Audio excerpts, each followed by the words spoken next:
भारत में बड़े बड़े महापुरुष तथा ऋषि मुनि हुए हैं, किंतु भगवान राम के प्रति आस्था रखने वाले लोगों की संख्या इतने वर्षों के बीत जाने के बाद भी कम नहीं हुई है और ना ही उनकी मान्यता में कोई कमी आई है। यदि इसके कारणों पर विचार करें तो ये पता चलता है कि भगवान राम का जीवन कुछ इस तरह भारत के जन जन के हृदय पटल पर अंकित हो गया है कि उसे काल की कोई अवधि नहीं मिटा सकती है।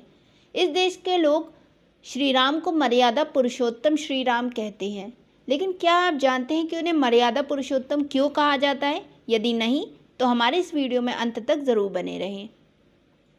नमस्कार दोस्तों, स्वागत है आपका हमारे चैनल दैविक गुरु पर। दोस्तों, मर्यादा पुरुषोत्तम का अर्थ होता है वह मनुष्य जो मर्यादा बना सकता है। भगवान राम उसकी अंतिम सीमा थे। वह पुरुष भी उत्तम थे और उनकी मर्यादाएं भी उत्तम थी। उन्होंने मानव मात्र के लिए मर्यादा पालन का जो आदर्श प्रस्तुत किया है वह संसार के इतिहास में कहीं और नहीं मिल सकता। दशरथ नहीं चाहते थे कि श्री राम वनवास जाएं, परंतु अपने पिता के वचन का पालन करने के लिए श्री राम ने एक पल में राजपाट को त्याग दिया और वनवासी बनकर वन को चले गए। पूरे 14 वर्ष उन्होंने वन में बिताए। ऐसा आदर्श कौन प्रस्तुत कर सकता है? संसार में जितने भी युद्ध और लड़ाइयाँ हुई हैं वे केवल राज प्राप्ति के लिए हुई हैं, परंतु भगवान राम ने जो आदर्श प्रस्तुत किया उसकी तो कल्पना भी नहीं की जा सकती। दूसरा आदर्श, उन्होंने एक आदर्श भाई का प्रस्तुत किया है। यद्यपि भरत की माता कैकेयी ने उन्हें राजपाट के बदले वनवास दिलाया था, परंतु श्री राम ने भरत से ना कभी ईर्ष्या की और ना ही द्वेष किया। वह निरंतर भरत के प्रति अपना प्रेम प्रदर्शित करते रहे और उसे राजकाज संभालने की प्रेरणा देते रहे। उन्होंने कभी उसे अपना प्रतिद्वंदी नहीं समझा।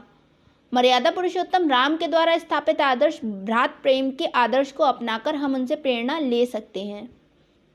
जो राक्षस ऋषियों के यज्ञ में विघ्न डालते थे, उन राक्षसों का संहार भी किया। इस काल में उन्होंने गृहस्थ जीवन की चिंता नहीं की, अपितु अपनी संपूर्ण शक्ति को राक्षसों का संहार करने के लिए लगाया। रावण ने जब उनकी धर्मपत्नी सीता जी का अपहरण करने का दुस्साहस किया तो भगवान श्री राम ने उन्हें इस दुष्कृत्य के लिए रावण का सर्वनाश कर दिया। सबसे बड़ी बात यह थी कि वह एक आदर्श राजा भी थे। आज भी लोग राम राज्य की कामना करते हैं। राज्य तो होता ही है राजा के लिए, किंतु श्री राम ने राजा का जो आदर्श प्रस्तुत किया है उसे आज तक कोई नहीं भुला सकता। आज समस्त संसार राम राज्य की कामना और अभिलाषा रखता है। महात्मा गांधी भी अपने देश में राम राज्य की स्थापना करना चाहते थे।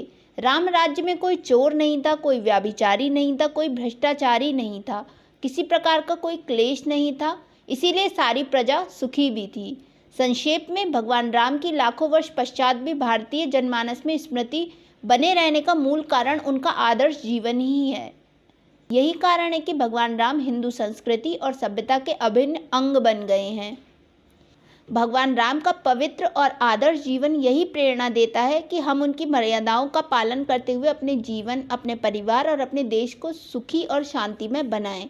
हमें विचार करना है कि हम कहाँ तक मर्यादा पुरुषोत्तम राम की मर्यादाओं तथा उनके आदर्शों को अपने जीवन में उतारने का प्रयास कर रहे हैं। भगवान राम ने जो आदर्श और भ्रात प्रेम का उदाहरण प्रस्तुत किए हैं और उन आदर्शों को अपनाया है, बिना राम राज्य के हम उसकी कल्पना भी नहीं कर सकते हैं। भ्रात प्रेम, पिता की आज्ञा का पालन करना, अपनी मर्यादाओं का पालन करने के लिए चट्टान की तरह अडिग रहना, ये गुण हमें श्री राम के जीवन से सीखने को मिलते हैं। उनका जीवन हमें ये सिखाता है कि विपरीत परिस्थितियों में भी किस प्रकार धैर्य से काम लिया जाता है और सुख और दुख में किस तरह समान भाव से रहा जाता है। तो दोस्तों, अब तो आप समझ ही गए होंगे कि भगवान श्री राम को मर्यादा पुरुषोत्तम क्यों कहा जाता है। तो दोस्तों, आज के वीडियो में बस इतना ही। आशा करते हैं कि आपको ये वीडियो पसंद आई होगी। अगर आपको ये वीडियो पसंद आई हो तो इसे लाइक और शेयर ज़रूर करें। अगर आप ऐसी ही वीडियोस भविष्य में भी चाहते हैं तो हमारे चैनल को अभी सब्सक्राइब करें। वीडियो में अंत तक जुड़े रहने के लिए आपका बहुत बहुत धन्यवाद।